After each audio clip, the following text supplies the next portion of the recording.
the Doctor looks like a human, sounds like a human, and always hangs around with humans, we often forget that the character is just as much of an alien as the Slitheen, the Ood, or even the Daleks are. And so, even though the Doctor likes to mingle with us lowly humans, there are many occasions where the character's alienness fully shines through, like treating his companions like they're nothing but dirt beneath his fingernails. Whether he's intending to be a dick or whether he does it by accident, there are times when the Doctor doesn't seem all that bothered about his companions during the modern series, which can damage them emotionally and even sometimes put their lives in danger. With that in mind, I'm Will for WhoCulture, and here are 10 times the Doctor gave zero fucks about his companions.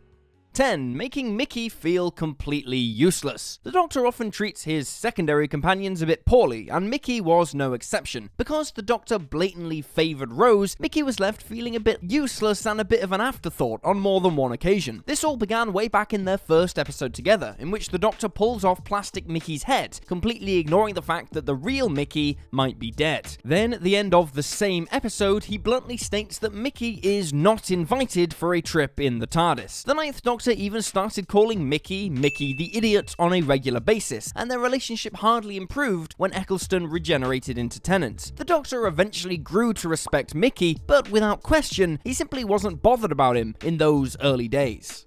9. Humiliating Craig Owens. While Craig Owens didn't travel with the Doctor on a regular basis, he still counts as a companion in the one-off sense, working with the Doctor in 2 different episodes. On the first of these occasions, Series 5's The Lodger, the Doctor ends up living with Craig while trying to find out why his TARDIS is malfunctioning, and even though the two of them get along at first, the Doctor ends up being a bit of a dick towards Craig as the episode progresses, which results in Craig angrily telling him to move out. To make things worse, the Doctor also embarrasses Craig in front of his boss, and later he interrupts a romantic date between Craig and his potential girlfriend Sophie. While this behaviour can be chalked up to the fact that the Doctor is an alien, Craig is shown to be visibly hurt more than once. It's not as bad as some of the other examples on this list, but no matter which way you look at it, the Doctor is just being a massive douche.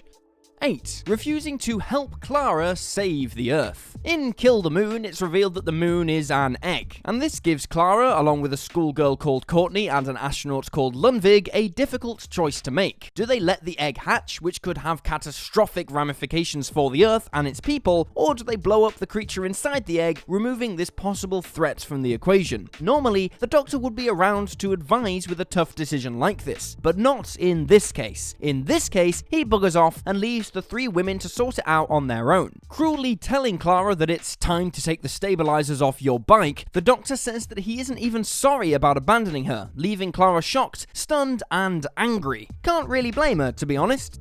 7. Leaving Amy behind for 2 years. The Doctor is probably the least punctual character on television, which is quite surprising considering he owns a damn time machine. Amy Pond knows this better than most. When she was a kid, the Doctor left her hanging for 12 years, turning her into a damaged young woman who had a tendency to bite psychiatrists out of frustration. To be fair to the Doctor though, we can give him a little bit of a pass on that one. His TARDIS was about to explode, he was in a hurry, and he didn't stop to realise that his 5-minute trip was actually a 12-year trip. But what we can't give him a pass on is the fact that he leaves Amy behind for a second time in the exact same episode. After sending the Atraxi packing, the Doctor runs off to check out his shiny new TARDIS, and he's so focused on his new toy that he ignores Amy and Rory, jetting off without them and without saying goodbye, only to return 2 years later. After leaving Amy behind the first time and seeing the effect it had on her, you'd think he'd be careful not to do it again, but no, apparently not.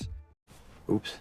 6. Constantly making Martha feel inferior to Rose. The 10th Doctor and Rose developed a strong romantic bond during their time together, and after losing her at the end of the finale, the Doctor was absolutely devastated. So, when the bright and resourceful Martha Jones entered the fray, this was a chance for the Doctor to make a fresh start, attempting to move on from his pain with a brand new companion by his side. But instead, he was more interested in clinging to what he had lost. Martha certainly finds this out the hard way during Series 3, due to the Doctor's annoying and insensitive habit of constantly mentioning Rose, reminding his new companion that she will never be as important to him as his previous companion was. There are examples in the Shakespeare Code, Human Nature, and Utopia of the Doctor mentioning Rose, and Martha looking all glum as a result. It's especially egregious in that first case, because the two of them are lying in bed, eyes locked, a deep connection about to form, and then he mentions his ex, which pisses Martha off. rightfully so.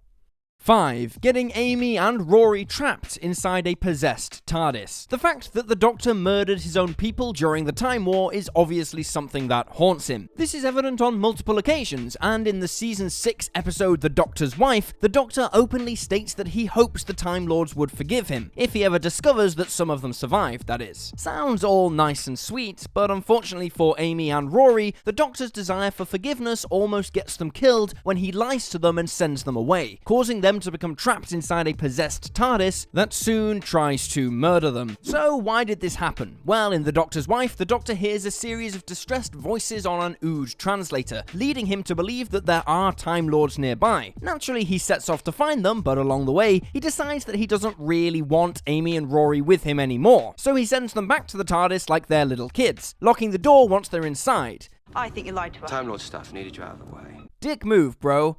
Dick move.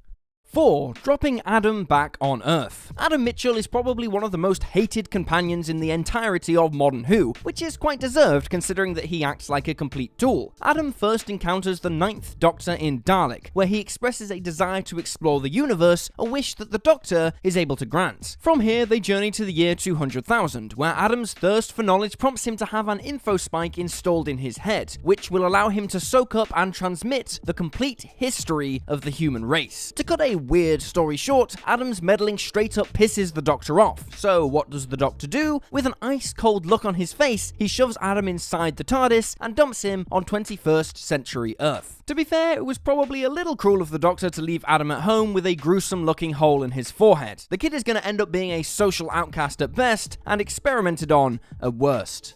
3. Allowing River to be imprisoned for a crime she didn't commit. In Series 5, we learn that River Song is in prison for committing a terrible murder, but it isn't until Series 6 that we learn the full backstory behind her incarceration. River was brainwashed at a young age and raised to kill the Doctor, something she appears to accomplish in the very first episode. We say appears to because this isn't what happens at all. River actually murders a robot that is impersonating the Doctor, allowing the real Doctor to walk away unscathed. To put it another way, River is completely innocent, and yet the Doctor still allows her to be locked away in Storm Cage for a staggering 12,000 consecutive life sentences. While River doesn't seem too bothered about being imprisoned, mainly because she breaks out all the time anyway, it's still a bit questionable that the Doctor would put her through this. I mean, come on.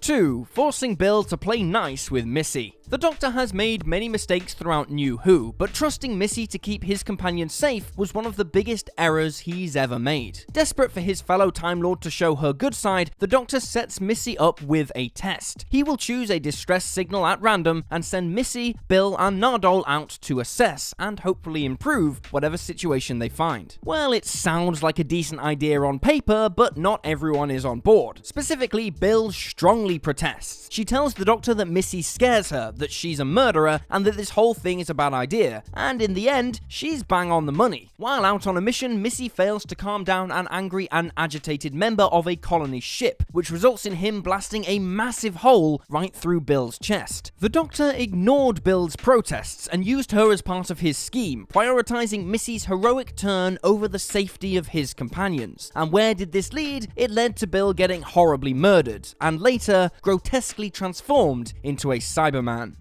1. Ignoring Graham's health concerns. Series 12's Can You Hear Me tackled mental health issues, with the Doctor, Ryan, Yaz, and Graham experiencing strange visions that affect each of them emotionally. At one point, Graham has a vision that he's lying on a hospital bed, where Grace informs him that his cancer has returned and that he only has a few hours to live. It's a sad moment, and it really upsets Graham, so at the end of the episode, he seeks counsel and support from the Doctor, only for her to pretty much wave him away. While she acknowledges that she should reassure him, what she actually decides to do is to slink away and fiddle with the TARDIS console. She says that she's socially awkward and that she doesn't know what to say. I mean, come on girl, how about a simple hug? The Doctor has always been socially awkward, and yet past versions of the character have comforted their companions whenever they're in distress. 13, on the other hand, got this one badly wrong. She really should have been more thoughtful in her approach. And there you have it, folks. 10 times the Doctor gave 0 fucks about his companions. Feel free to drop this video a like if you enjoyed it, and drop me a follow on Twitter at YouSlyDogU. I'm Will for WhoCulture, thanks for hanging out, and I'll see you next time.